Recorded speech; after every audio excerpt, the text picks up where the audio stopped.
Assalamu alaikum. Bismillah walhamdulillah wa salatu wa salamu ala rasulillah wa ala alihi wa sahbihi wa man wala wa la hawla wa la quwwata illa billah. Allahumma salli wa sallim wa barik ala Sayyidina Muhammad fil awwalina wa fil akhirin wa fil mala'il a'la ila yawmiddin.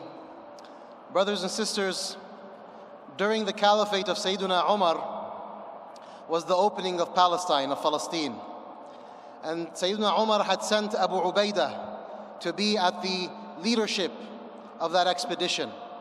And when the time had come for Sayyidina Umar to come and officiate the opening of Palestine, he was not riding his camel but rather walking. And he took off his sandals and he put them on his shoulder. So Abu Ubaidah saw this, and this unsettled him because he was disturbed about what people, the dignitaries and otherwise, would think of Sayyidina Umar in that state. So he came and he asked him, Ya Amir al-Mu'mineen, please, can you ride? And he could tell, Sayyidina Umar could tell that Abu Ubaidah was operating under a notion that what people think is important, and we have to make sure that we appease the sensibilities of these individuals. So Sayyidina Umar told him, Awwah, Awwah, which is an expression of pain, expression of bother. And he told him, I wish someone other than you would have said this to me. And then he expressed, radiallahu anhu, Kunna adhilla, we were a lowly, downtrodden people. فَأَعَزَّنَا اللَّهُ بِالْإِسْلَامِ, and Allah brought us dignity and honor and respect through Islam. لَوْ ابْتَغَيْنَا الْعِزَّةَ فِي غَيْرِ الْإِسْلَامِ لَأَذَلَّنَا اللَّهُ. If we seek honor and dignity and respect in other than Islam, then surely Allah will abase us. This is a statement, brothers and sisters, that was internalized by Sayyidina Umar, which is a Quranic reality. Allah subhanahu wa ta'ala talks about the people who seek their approval and their acceptance with those who have disbelieved in Allah, those who turn their back on Allah, those who reject Allah, those who neglect Allah. And then Allah says in this powerful Quranic rhetorical fashion, أَيَبْتَغُونَ عِنْدَهُمُ الْعِزَّةِ, do they seek their honor and their dignity with them? إِنَّ الْعِزَّةَ لِلَّهِ جَمِيعًا. All dignity, all honor, all respect belongs to Allah. Brothers and sisters, this is what you and I need to think about in this particular modern moment. Where do you and I seek our dignity? Where do you and I seek our honor? Where do you and I seek our sense of self-respect?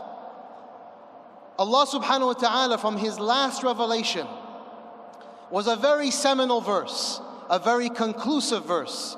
اليوم أكملت لكم دينكم وأتممت عليكم نعمتي ورضيت لكم الإسلام دينا. Today, Allah says, today I have completed your religion for you, and I have confirmed my favor upon you, and I am pleased and happy to give you as your religion, your pathway, al-Islam. Allah was rejoicing at the fact that He is now giving us the totality of His religion, His greatest favor that He confer upon any human being that ever will walk on this earth, the deen of Allah. Inna ad-deena inda Allahi al-Islam. The deen, the pathway with regards to Allah is al-Islam. A Jewish man heard this verse in that time. He heard this verse and he was overwhelmed by the power of this verse. And so he told Sayyidina Umar, he said, if this verse were to have been revealed upon us, we would take this verse, this day, as a day of Eid, a day of celebration. Sayyidina Umar said, effectively, what makes you think that we don't?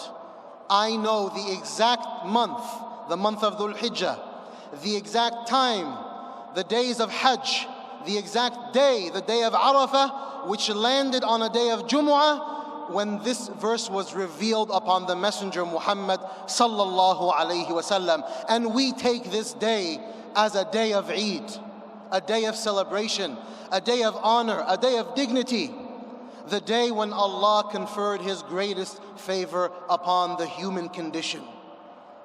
Brothers and sisters, I want us to consider and ask and challenge ourselves in this moment in time. What was the value proposition that early generation and many who followed, what was the value proposition that they understood, that they internalized? What was it? Why was it that Sayyida Sumayyah, the first martyr in Islam, was so ready and willing to be brutalized, to be killed, harmed, and never relinquishing and never relenting on her commitment to Allah? What happened to her heart and soul that so liberated her and gave her confidence and power and resoluteness that she was willing to sacrifice her own life? What gave Sayyiduna Bilal the dignity and the honor and the respect and the resolve to never waver and only decry Ahadun Ahad, one, always affirming the oneness of Allah in his heart? What did they internalize that perhaps you and I are missing out on? What did they experience about Islam that perhaps you and I are not fully appreciating? Why would Rabi'i ibn Amir, when sent by Sayyiduna Sa'd to go to Rustum, the leader of the Persians, when he went to officially present the message of Islam to Rustum, what were his utterances? What were his words? He said, with absolute dignity and honor and self-respect, جئنا لنخرج العباد من عبادة العباد إلى عبادة رب العباد ومن جور الأديان إلى عدل الإسلام ومن ضيق الدنيا إلى سعة الدنيا والآخرة. We have come with a clarion call. We have come with a high order mission. We have come to exit people from the multitudes of darkness, from the servitude, from the servanthood to the servants, to the servanthood of the Lord of servants, and from the oppression of alternate ideologies and philosophies and isms to the justice of Islam, and from the confinement and the constriction of this world to the vastness of this life and the next. Why were these individuals speaking with such power and freedom and ease, with such clarity? Because they understood a Quranic reality. When Allah says, Allahu waliyul ladhina amanu yukhrijuhum min al-dhulumati ila an-nur, that Allah is the aid, the supporter, the lover, the guarantor of those who believe, those who live in loving surrender. And what Allah does for them is that He exits them from the multitudes of darkness, the darkness of your lower self, the darkness of the tantalizing woes that you may experience in the world, the desires, the indulgences, the pressures from within or without, the threats, all of it, multitudes of darkness that are embedded in the fabric of the dunyawi reality. Allah sent us a truth. He sent us a reality to exit us from the multitudes of that darkness into manifest light. Allahu nuru samawati wal ard. Allah is the light of the heavens and the earth. Allah sent us Sayyiduna Muhammad sallallahu alayhi wa sallam. إِنَّا أَرْسَلْنَاكَ شَاهِدًا وَمُبَشِّرًا وَنَذِيرًا وَدَاعِيًا إِلَى اللَّهِ بِإِذْنِهِ وَسِرَاجًا مُنِيرًا. He sent us the Messenger Muhammad sallallahu alayhi wa sallam. He sent him as a warner and as one who is giving glad tidings and one who is calling to the way of Allah by His permission. And he is a bright source of light. Muhammad sallallahu alayhi wa sallam. Every single one of you say sallallahu alayhi wa sallam. Allow the light of the Messenger Muhammad to penetrate your souls. Because it was the likes of our pious predecessors who could stand firm and extol the following in a sense of praise and honor and dignity. وَمِمَّا زَادَنِي شَرَفًا وَتِيهًا وَكِدْتُ بِأَخْمُصِ أَطَأُ الثُّرَيَّا دُخُولِي تَحْتَ قَوْلِكَ يَا عِبَادِي وَأَنْ صَيَّرْتَ أَحْمَدَ لِي نَبِيًّا. And that which brought me honor and remarkable joy, so much so, so much honor, so much joy, that it's as if that I'm going to jump over the most northern star. It is what is bringing all this honor and joy? دُخُولِي تَحْتَ قَوْلِكَ يَا عِبَادِي. It is the fact that, Ya Allah, when you say, my servants, I am in that category. When you say, Ya Allah, Ya ibadi, I am one of them. That's what brings me so much honor and joy. وَأَنْ صَيَّرْتَ أَحْمَدَ لِي نَبِيًّا. And that you have made it that Muhammad sallallahu alayhi wasallam is my prophet. Brothers and sisters, I want to ask a sincere, loving question.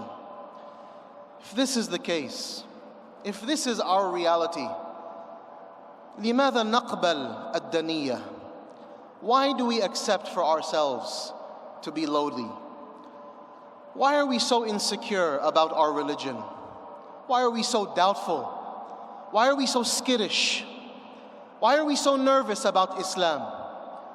Why don't we come forth with the whole host of values, morals, and ideals that are purely for the welfare of the human being, bestowed and graced upon this earth by Allah through His Messenger Muhammad sallallahu alayhi wasallam, the only source of honor and dignity and healing and clarity and beauty and light, the only pathway to relief, the only pathway to freedom, the only pathway to feel settled and tranquil and at ease and at peace, the only way, the way of La ilaha illallah Muhammadun Rasulullah. Why do we not embrace this with the fullness of our hearts? Why are we nervous to speak about our values in the public sphere? We're living in an age that is extremely peculiar and profoundly, in many ways, wayward.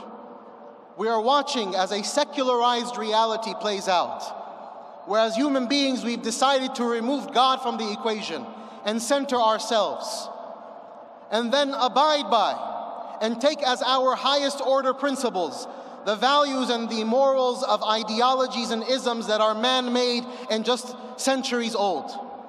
The likes of secularism and secular humanism and progressivism and liberalism and feminism and every ism that is produced from the hearts of men and women who are in dire need of the light of the divine, in dire need of the Messenger Muhammad sallallahu alayhi wasallam. Why are we operating in the public sphere today as if we don't have anything to offer? Why are we always on our back foot? Always on our back foot, skittish, nervous. In the workplace, we're scared and skittish about our Islam.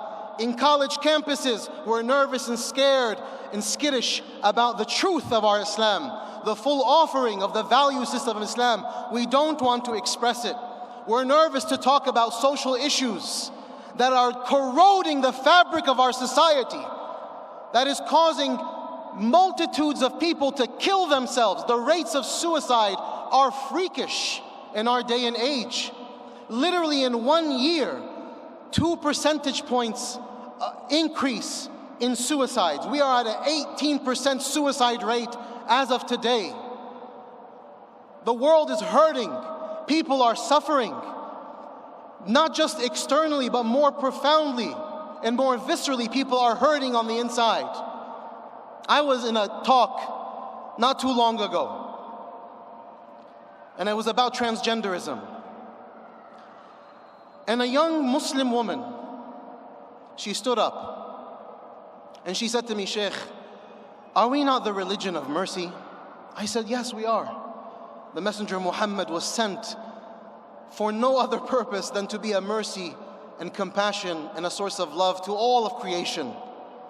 She said, well, if that is the case, if there is someone who's struggling with gender dysphoria, they're really struggling, and the most merciful thing to do for them is for them to have the gender reassignment surgery, isn't it the case that we as Muslimin should support those brothers and sisters in humanity of ours who are struggling with gender dysphoria? Should we not be a people of mercy and facilitate their needs? I said, can I just ask you a question? And not a question as a Muslim, but a question as a human being first.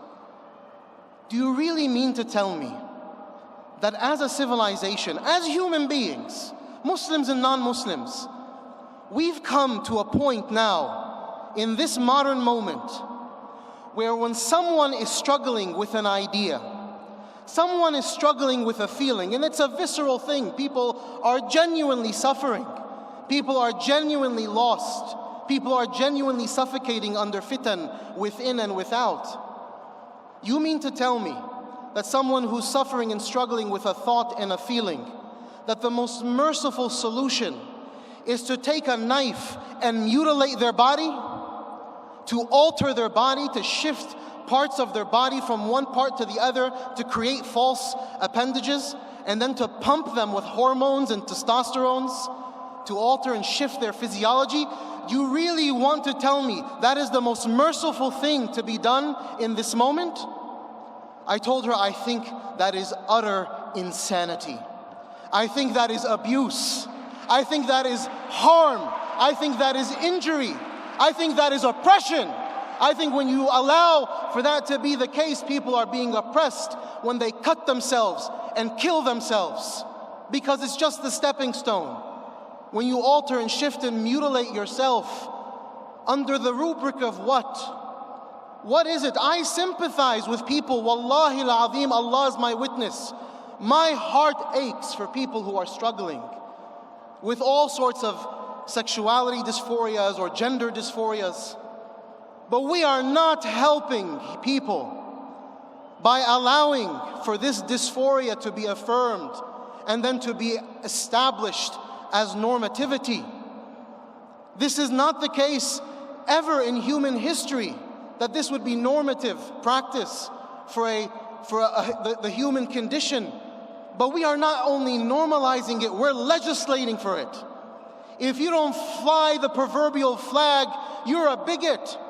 We have young Muslim kids going to college campuses, coming home with rainbow flags on their book bags. Why? Why are you flying the flag? On what premise? What virtue, what moral, what ideal are you celebrating? What ideal or moral are you preserving and protecting? I understand that you went to colleges, and there is a very distinct playbook in the college campus that they literally present to children when they walk into college. Here's your ideology, a thoroughly secularized, liberalized reality. Here are your causes of justice. So you make sure that you are an advocate. You, as a young Muslim man and woman, you are an advocate for these causes. And you go out and you be the #1 activist for this cause. A cause that is far removed from the purity and the beauty of La ilaha illallah Muhammadun Rasulullah. A cause that has nothing to do with the call of the Messenger Muhammad sallallahu alayhi wasallam. Why are we on the back foot? That's the question I want us to ask. Why are we nervous to speak this way? To what? Be canceled? So be it. Get fired from your job. Get kicked out of your school. That's nothing compared to what others have gone through in our ummah. We have to stop this skittish, fearful disposition as if we are ashamed of Islam. If there's one place in the world where we can speak our values, look what we're doing right now, and not be ashamed, it's right here. What are the consequences? You tell me, what is your greatest fear? What's going to happen? People are going to say you're a bad boy, you're a bad girl. I'm a bad boy. That's what I am. I'm a bad boy. But it's not because of what you think. It's because I genuinely want what is best for the human condition. Wallahi, Allah is my witness. I don't want to see people killing themselves anymore. I don't want to see people mutilating themselves. I don't want to watch as every single person walking around is suffocating over their desires, suffocating in their sense of self. We as Muslimin, one of the big realities that we're not cognizant of is the Dajjalic reality.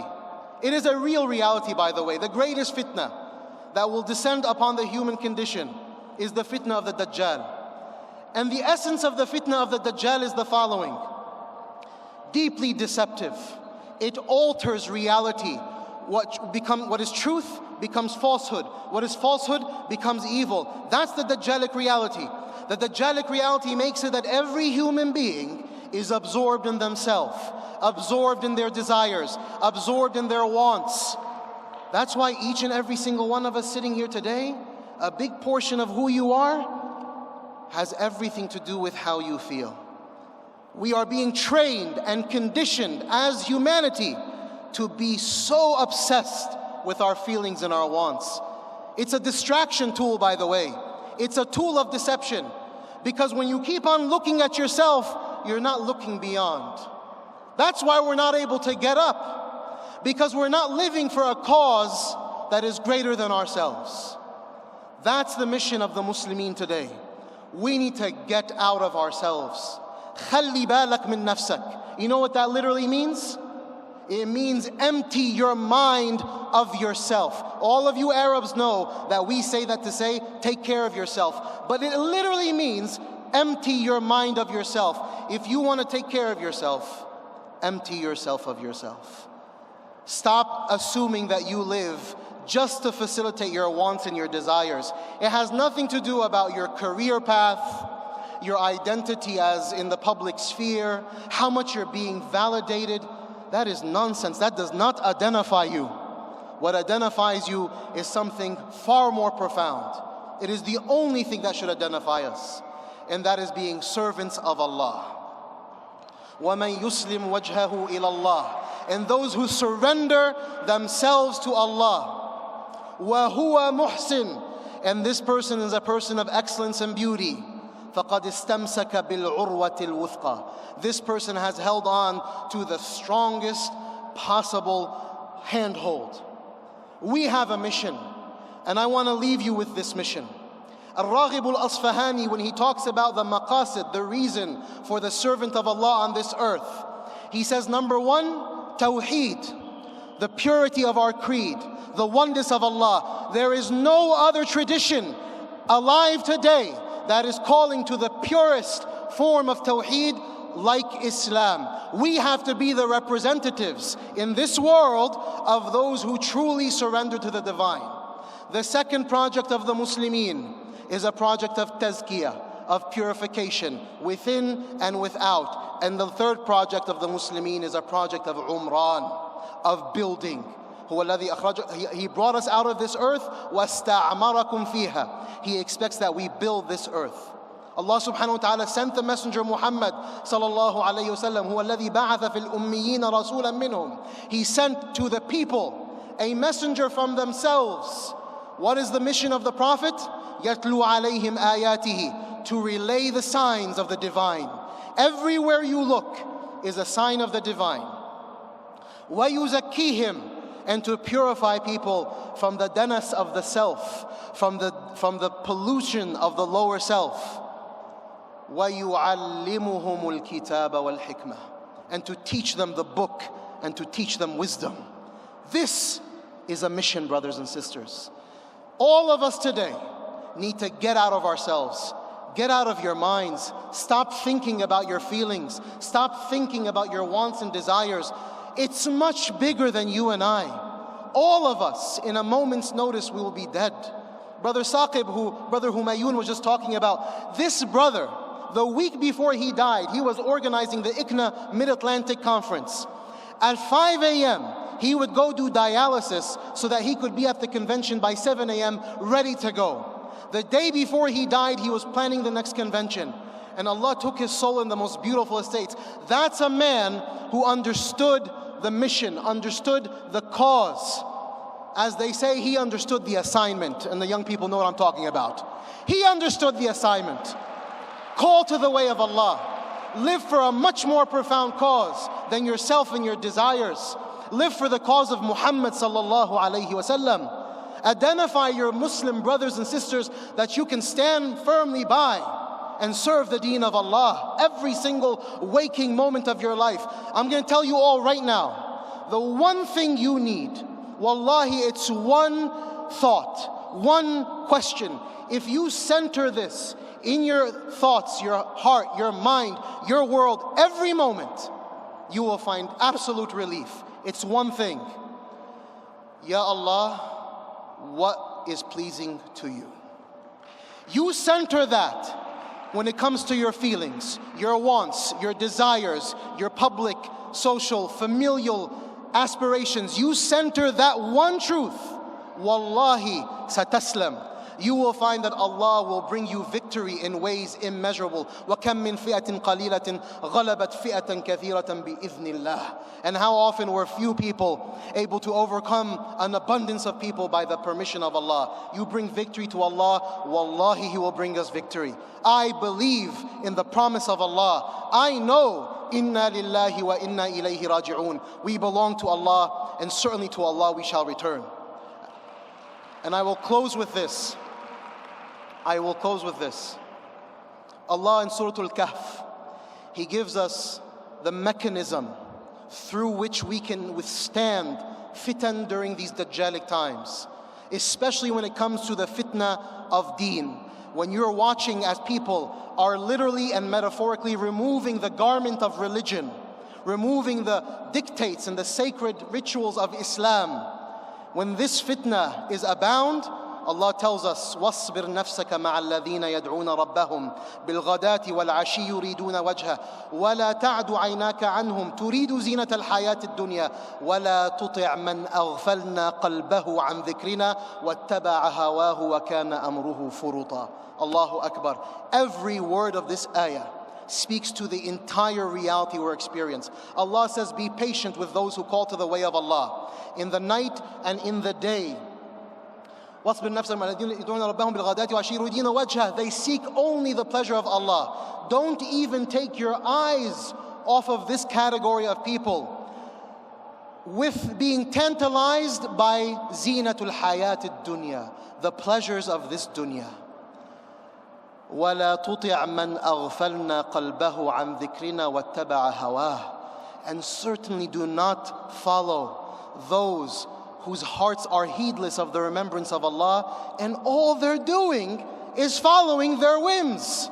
All they're doing is following their desires. Do not follow that category of people. وَكَانَ أَمْرُهُ فُرُطًا. And their affairs are what? Disjointed, dismembered, scattered, at a loss. May Allah make us a people of La ilaha illallah Muhammadun Rasulullah. May we find the community of believers that may Allah, wallahi, look at these numbers that Allah has blessed us with. We find our brothers and sisters and we huddle up together, just like the Moroccan team huddled up together, reading Surah Al-Fatiha and Ayatul Kursi, huddle together. What did the World Cup teach us? What did this Moroccan team, as the Palestine flag is raised, what did the Moroccan team teach us? That when we all united around La ilaha illallah, 1.8 billion Muslims in the world were celebrating one team because of La ilaha illallah Muhammadun Rasulullah. And as soon as Morocco was out of the competition, we separated. Argentina, France, subhanallah. You hold on to the rope of Allah, you'll never be divided. May Allah make us a people of iman, a people of faith, a people of conviction, a people of confidence, a people of certainty, and a people of honor and dignity. أقول قولي هذا وصلى اللهم وسلم على سيدنا محمد وآخر دعوانا الحمد لله رب العالمين.